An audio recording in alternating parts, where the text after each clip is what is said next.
క్రీస్తు నామములో అందరికీ నా వందనాలు తెలియజేస్తూ ఉన్నాను. సామెతలు 31వ అధ్యాయము 28వ వచనం చదువుకుందాం. ఆమె కుమారులు లేచి ఆమెను ధన్యురాలందరూ. ఇక్కడ లేచి అనే మాట మనం చూసినట్లయితే వాళ్ళు ఒక పని చేయటానికి సంకల్పించుకున్న విధానం కనపడుతూ ఉంది. ఏదో ఎక్కడికో వెళ్ళిపోవడం లేదు, కానీ వారు తమ ఇంట ఉన్న ఒక స్త్రీ తన తల్లి దగ్గరకు వచ్చి వారు మాట్లాడుతూ ఉన్నారు. ఆమెను ధన్యురాలని పొగుడుతారట. అది ఎంత గొప్ప సంగతో కదా. అసలు పొగడ్తలే కరువైపోయాయి. ఏదైనా పొగిడాము అనంటే మన స్వార్థం కొరకు మనం పొగుడుతూ ఉంటాం. కానీ ఇతరులలో ఉన్న మంచి గుణలక్షణాలను చూసి ఎంతమంది పొగడగలుగుతూ ఉన్నారు. విమర్శకులు ఎక్కువైపోతూ ఉన్న దినాలలో ఉన్నాం. కానీ మన నోట ఏదైనా మంచి మాట వస్తుందా? ఇతరుల్లో ఉన్న గొప్పతనాన్ని చూసి ఉన్నది ఉన్నట్లుగా చెప్పగలుగుతూ ఉన్నామా? అసలు మన ఇంటివారి గురించి ఆలోచన చేస్తే మన ఇంటివారే మనకు శత్రువులైపోతూ ఉన్నారు. ఒకరంటే ఒకరికి పట్టం లేదు. అటువంటిది ధన్యురాలని ఎలా అనగలుగుతారు? కానీ దేవుని మాట తెలియజేస్తుంది, మనము లేచినప్పుడు ఒకరికొకరము విష్ చేసుకోవాలి కుటుంబీకులుగా. అలాగే మన బిడ్డలతో మనము ప్రేమగా మాట్లాడాలి. సామెతల పుస్తకంలో గ్రంథకర్త అయిన సొలొమోను కుటుంబంలో ఉన్న స్త్రీ చేసే పనులను గూర్చి వివరిస్తూ వచ్చారు. కుటుంబీకులందరి కొరకు ఎంతగానో కష్టపడుతూ ఉంటారు.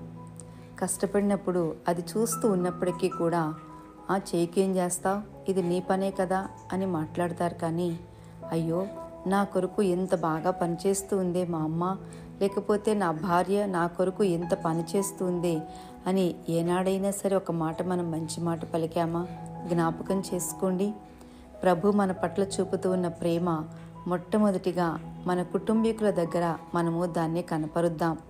అంతేకాదు, దాని ద్వారా కుటుంబంలో ఎంత సంతోషము ఆనందము కలుగుతుందో కదా.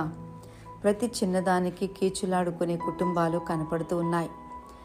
బయట కుటుంబాల కంటే కూడా ప్రభువుని ఎరిగిన మన కుటుంబాల గురించే మనం ఆలోచన చేసుకుంటే మనకు అర్థమవుతుంది. మరి మీ జీవితాలు ఎలా ఉంటూ ఉన్నాయి?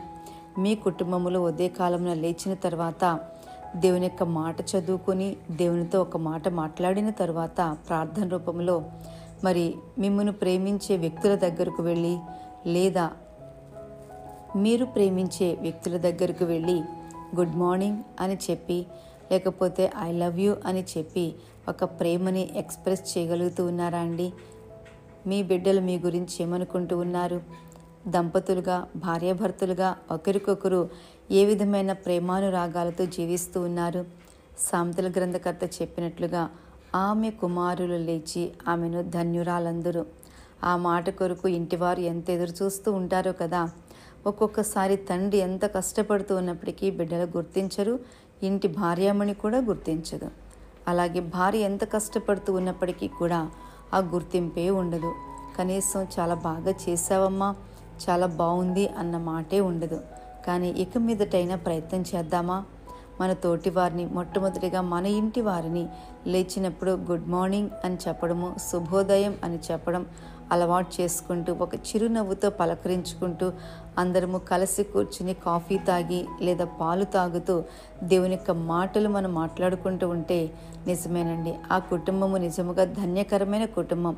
కుటుంబంలో ఎప్పుడైతే ధన్యులుగా ఉంటామో మన కుటుంబం అంతా కూడా దేవుని యొక్క నామమును ప్రతిబింబింప చేస్తూ అనేక మందికి ఆశీర్వాదకరంగా ఉండే విధంగా మన ప్రభు చేస్తారు. కాబట్టి ఉదయ కాలమున మీరందరూ కూడా దేవుని చేత ధన్యులని తెలియజేస్తూ దేవుడు మిమ్మును మీ కుటుంబాలను బహుగా దీవించి ఆశీర్వదించాలని కోరుకుంటూ నా ఈ మాటలు ముగిస్తూ ఉన్నాను. దేవుడు మనందరికీ తోడయ్యుండి పునరుద్ధానపు ఆరాధనలో ప్రభువుని ఆరాధన చేస్తూ ముందుకు కొనసాగుదాం. ఆమేన్.